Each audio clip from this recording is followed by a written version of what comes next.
recognized elements of the whole tabernacle. The menorah, a lampstand with 3 branches that rose on each side to create a total of 7 lamps. This solid gold lampstand weighed about 75 pounds. Each lamp was a small cup that the priest would fill with oil to fuel the light. Each branch in the middle of the shaft had almond blossoms. The menorah served a most practical purpose. It was the only source of light in the tent, an eternal light that was never to. 자, 오늘은 성막에 있는 이 금촛대의 신학적 의미에 대해서 함께 공부를 해보도록 하겠습니다. 자, 금촛대는 물두멍을 지나서 첫 번째 휘장을 제치고 들어가면 바로 성소가 나옵니다. 그 성소에는 3가지 거룩한 성물들이 배치되어 있었죠. 왼쪽이 금촛대고 오른쪽이 진설병상이고 바로 이 중앙의 앞쪽에 있는 거룩한 성물이 바로 분향단입니다.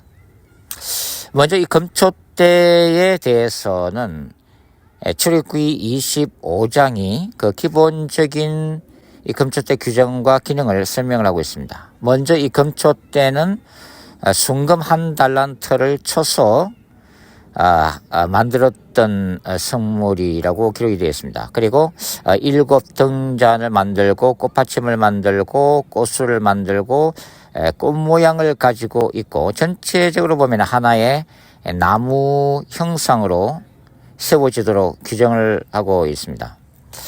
제사장은 아침 저녁으로 감람류를 채워서 이 금촛대에 불이 끄지지 않도록 관리해야만 했습니다. 그런데 여기에는 이제 2가지 이론이 존재합니다.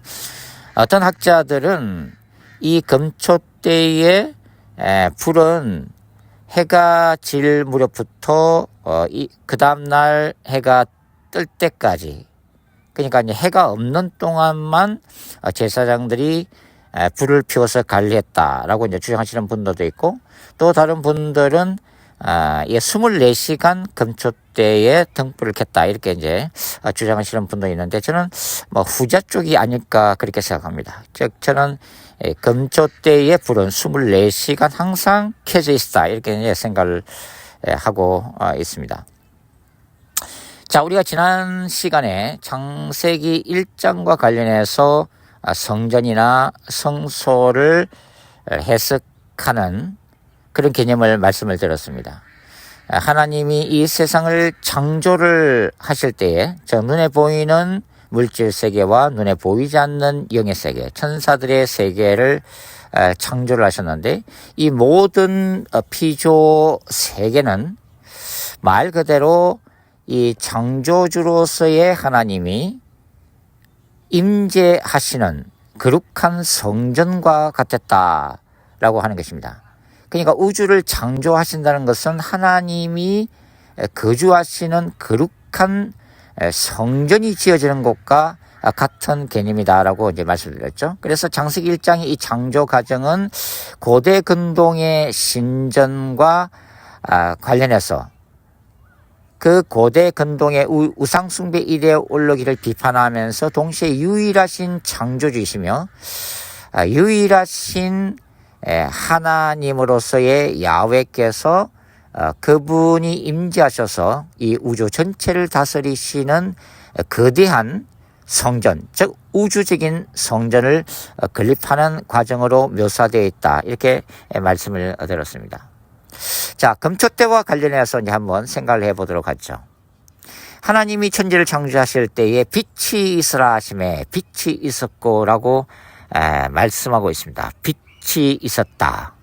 그러니까 하나님이 거주하시며 통치하시는 거대한 이 우주 성전을 밝히는 빛을 하나님이 만드셨다는 것을 알 수가 있죠. 그 다음에 이제 하나님은 광명체를 만드십니다. 즉 해와 달과 별을 만드시죠. 그래서 이러한 빛의 창조, 해와 달과 별을 창조하시는 것은 하나님이 만드신 거대한 우주 성전인 이 피조 세계를 밝히기 위한 하나의 조명기구와 같다고 할 수가 있습니다.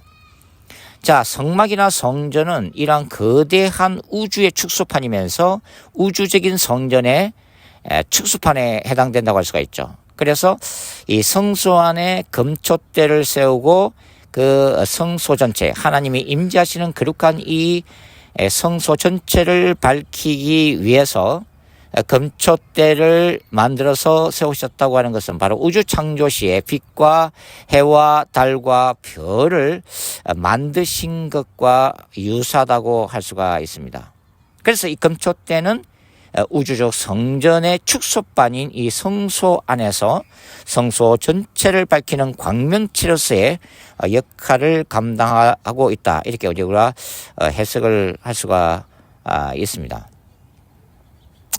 자, 이 빛의 이 창조 그리고 빛의 존재, 빛의 상징성은 하나님이 스스로 진리의 빛이심을 드러내는 하나의 말 그대로 상징이라고 할 수가 있는 거죠. 그러니까 이 금촛대의 빛은 말 그대로 하나님의 계시와 임재를 드러내는 상징 중에 하나라고 볼 수가 있다고 하는 거죠.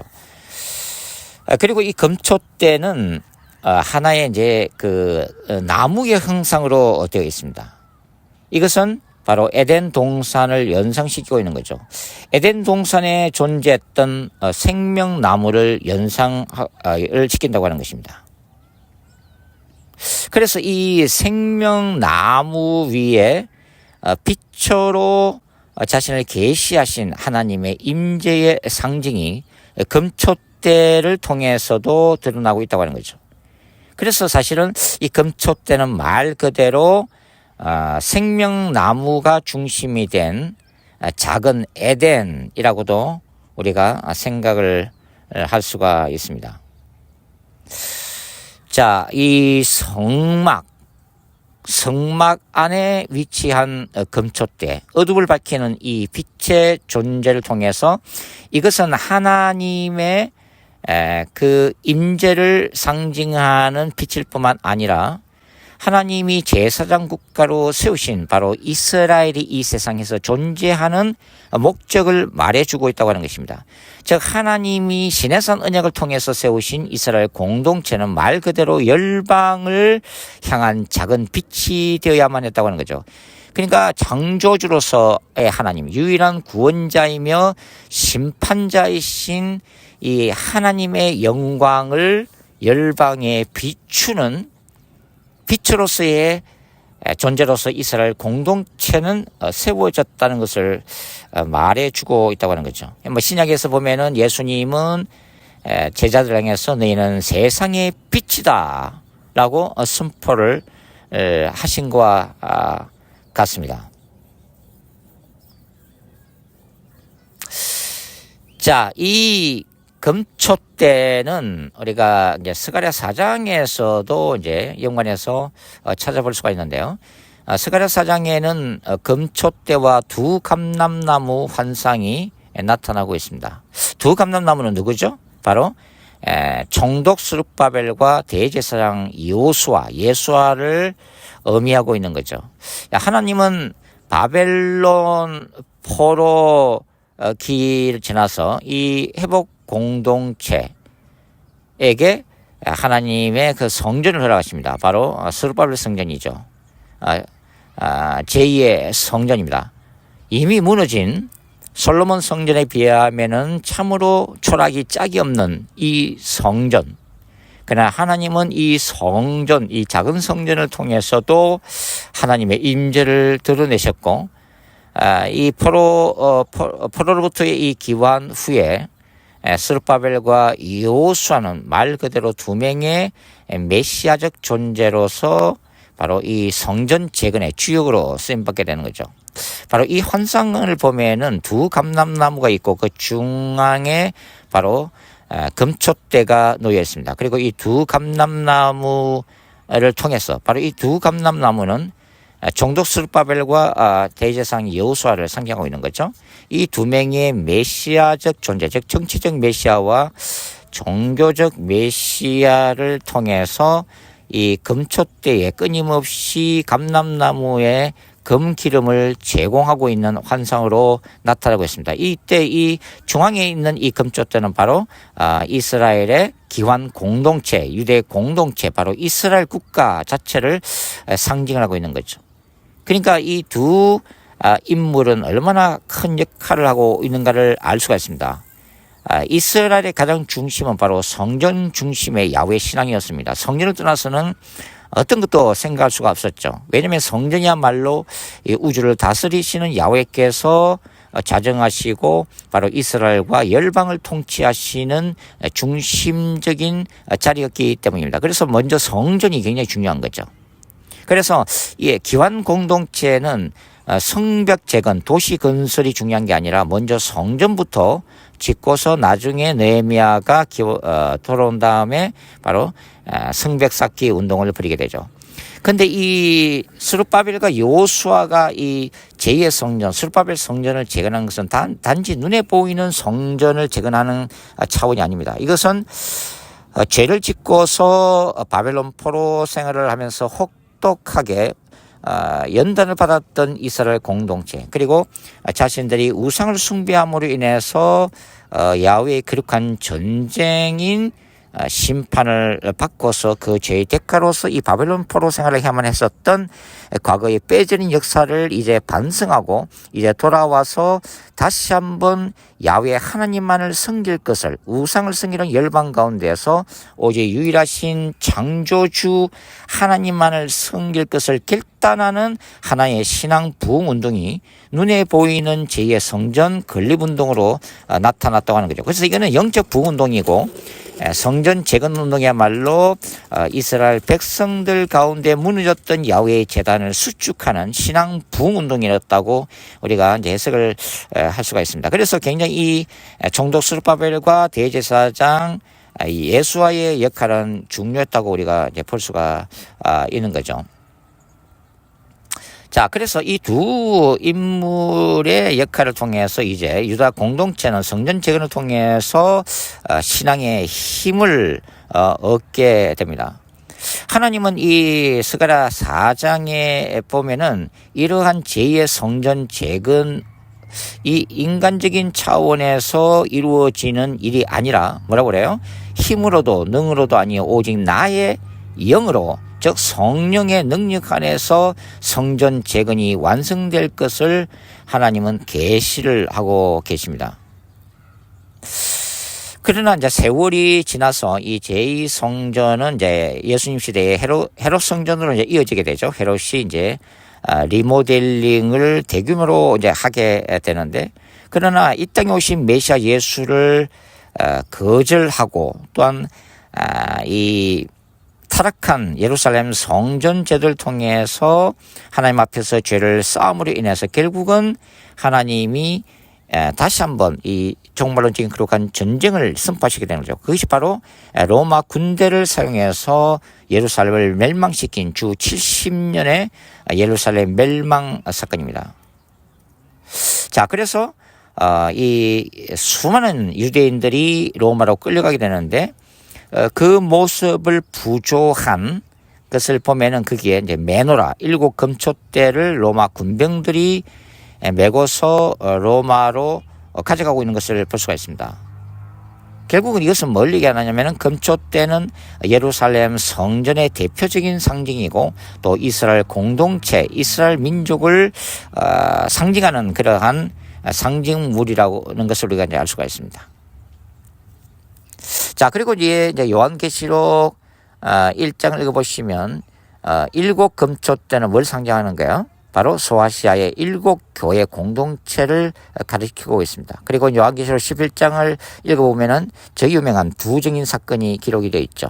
바로 땅의 주 앞에 서 있는 두 감람나무와 두 촛대로 불리우는 두 증인에 대해서 기록을 해놓고 있습니다. 바로 이 두 감람나무 두 촛대는 바로 스가랴 4장과 이 환상과 직결되고 있다고 하는 거죠.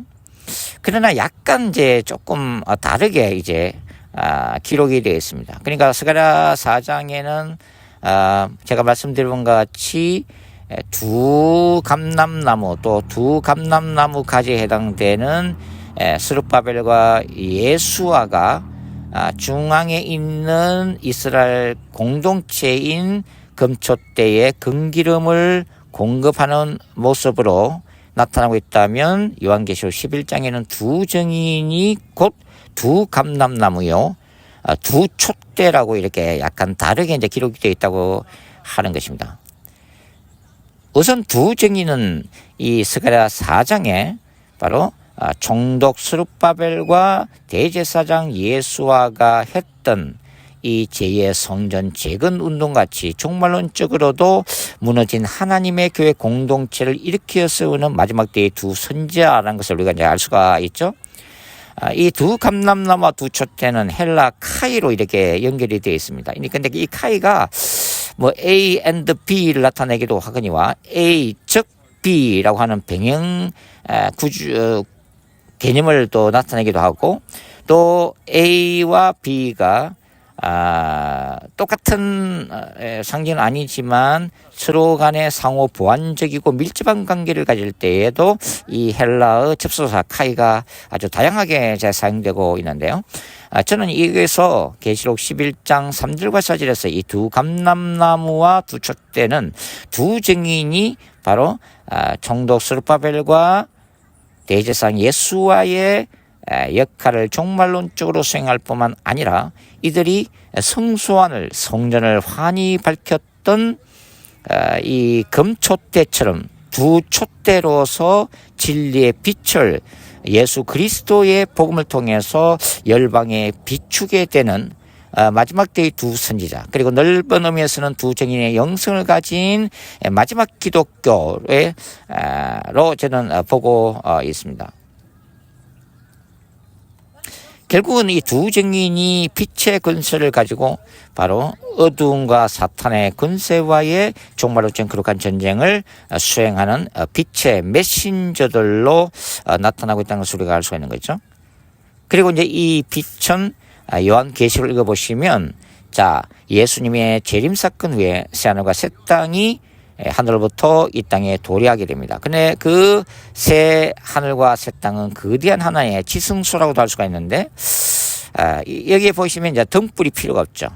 왜냐하면 어린 양이 직접 이 새 하늘과 새 땅, 새 예루살렘의 영원한 빛이 되시기 때문입니다.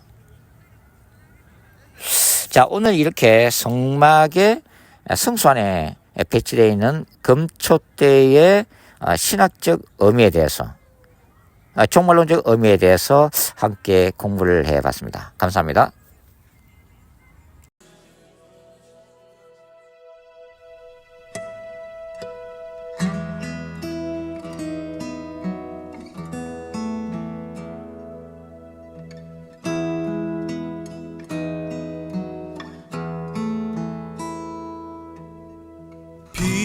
되신 주 어둠 가운데 비추사 내 눈 보게 하셨네. 예배하는 선한 마음 주시고 참 소망이 되셨네.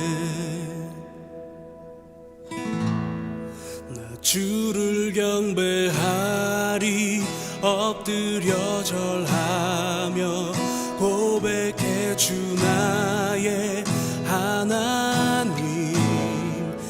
사랑스런 주님 존귀한 예수님 아름답고 놀라우신 주. 만유의 주 만유의 주 높임을 받으소서. 영광 중에 계신 주 겸손하게 낮고 천한 이 땅에 사랑으로 오신 주. 주를 경배하리 엎드려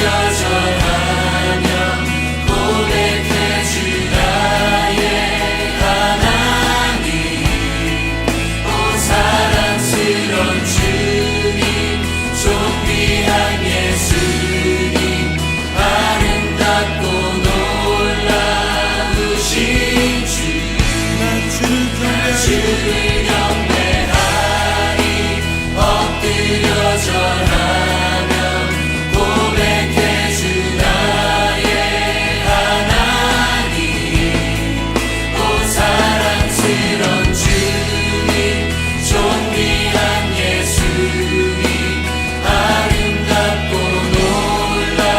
놀라우신 주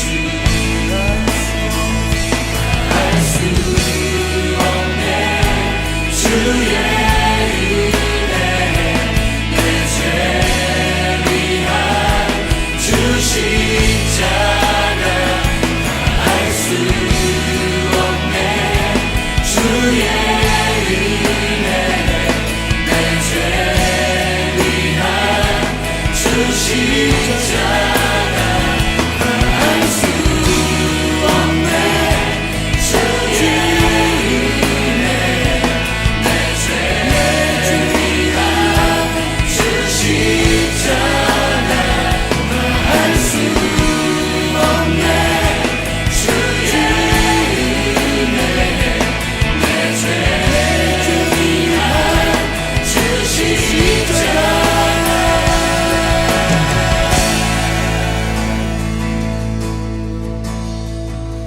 주를 경배하리 엎드려 절하며 고백해 주 나의 하나님 오 사랑스런 주님 존귀한 예수님 아름답고 놀라우신 주 나 주를